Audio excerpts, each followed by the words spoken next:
people have been confident here. Just think for a second. You guys thought smart, yes, but no. Not a bit. The real answer is all these people have a disorder. ADHD, ADD, or dyslexia.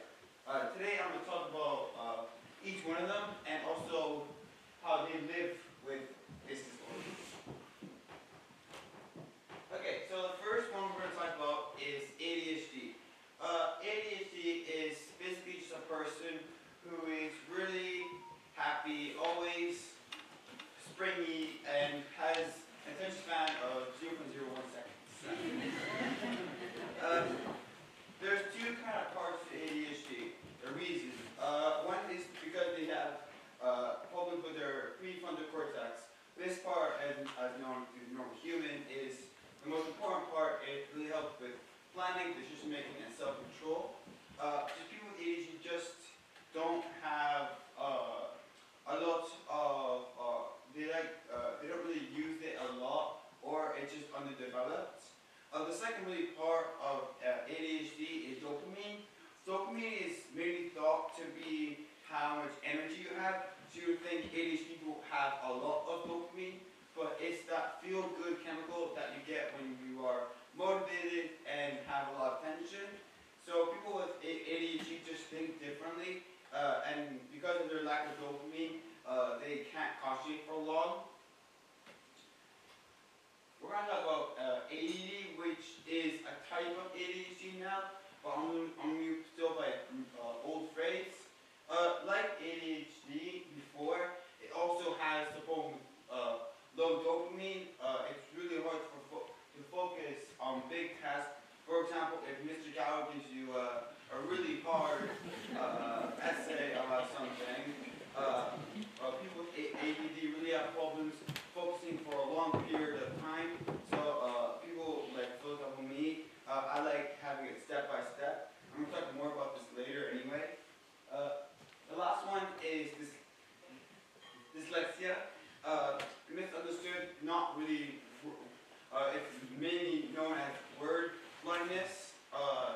So how it works, people think that there's a part missing or maybe it's just underdeveloped.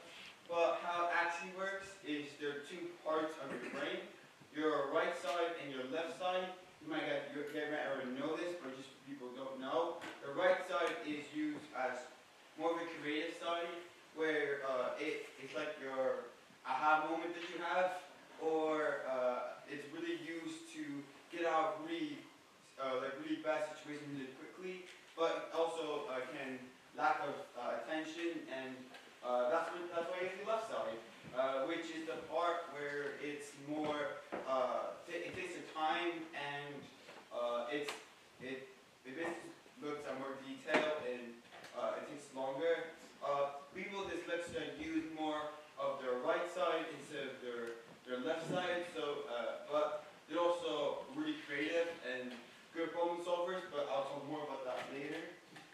So we're going to talk about how to actually help people. Well, I'm going to talk about the person in the slide I mentioned before, which is Einstein. Everyone knows him as the mathematical genius, the one who created science.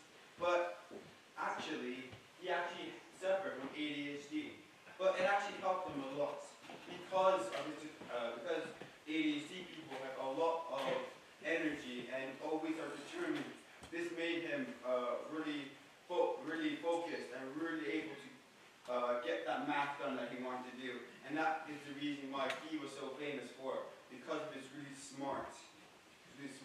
And the second person we'll talk about is, you might see him, I don't know, Louis Heslock, who is my best friend in the entire world.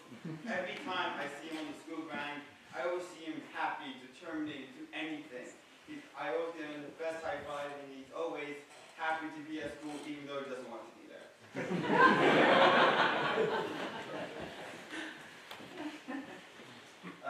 talking about ADD, which we're talking about ADD now.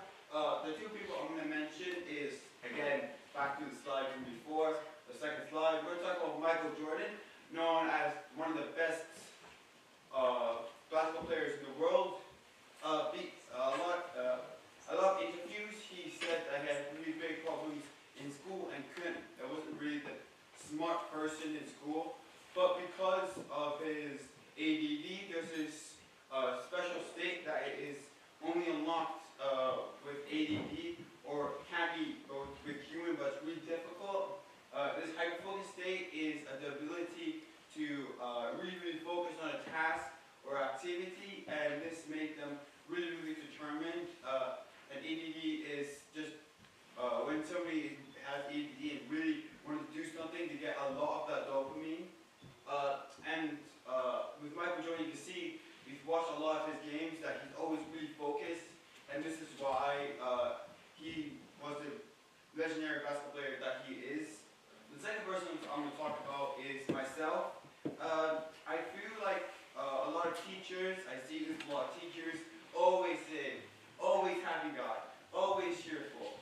doesn't matter this TEDx or Vienna Science Fair or anything, I'm always ready to do something and always willing to take on new tasks.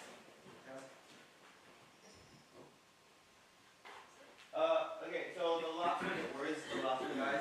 Don't worry. So we're going to talk about Dave Filkey. If maybe you guys, the younger generation, knows who he is. He is known to make the most crazy books in the world, like Captain Underpants or Dogman.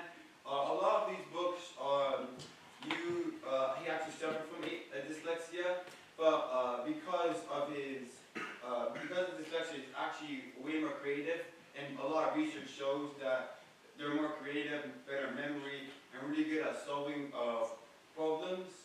You really see this in his books, where the books are really out of the world and really different from normal kids' books, and especially his art, it's really different and really different style.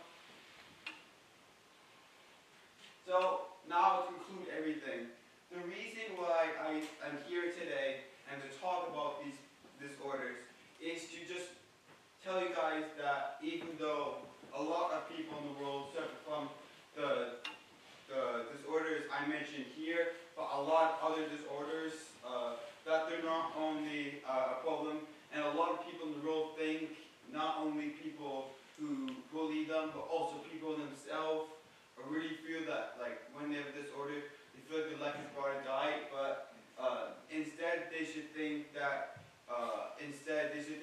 disorders always come with an advantage of any, and that instead of judging people because of their